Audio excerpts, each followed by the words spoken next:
महिला संरक्षण बिल को नहीं बीजेपी कुंभीर कांदना बंद करू।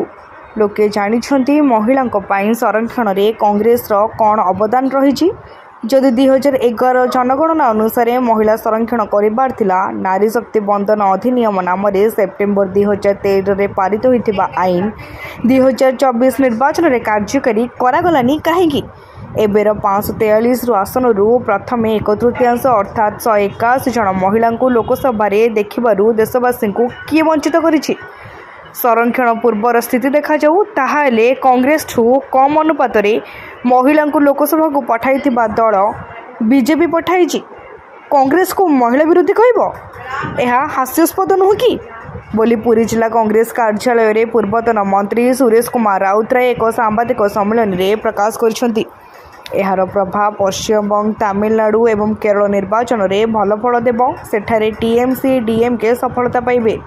विकास नारे विनाश करा जाउछि। Bharatiya Janata party double engine सरकार समय रे कांग्रेस रे राजीव गांधी समय रे ही 33% संरक्षण बिल आगत करा जायतिला।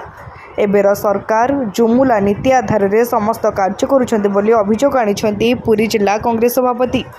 मु डिमांड करते पुरी रत्न भंडार कार पैतृ संपत्ति जगन्नाथ कपिल मुंडा के जीतिकी दक्षिण भारत सुना रूपा हीरा नीला मोतियारी तीनटा दामिकिया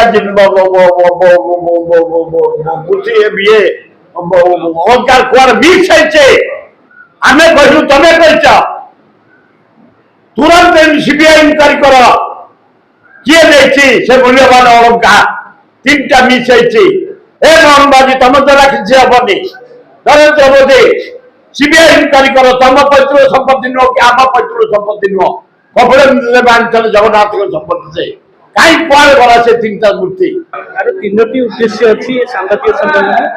प्रथम उद्देश्य अछि जे प्रधानमंत्री तांकर पद गारिमा बारंबार असत्य जनसाधारण आगे बारंबार असत्य परिवेशन करी पद गरिमार अक्षुण्ण रखुना पद गरिमा क्षुण्ण कर विरुद्ध में सांबादिक सम्मेलन द्वितीय जिनस होते निर्वाचन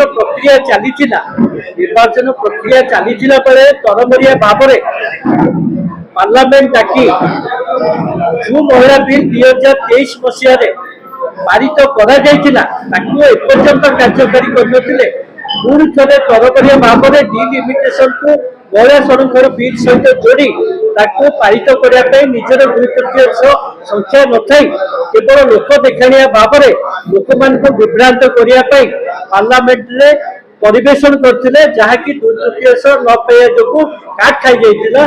ब्यूरो रिपोर्ट तीर्थक्षेत्र लाइव।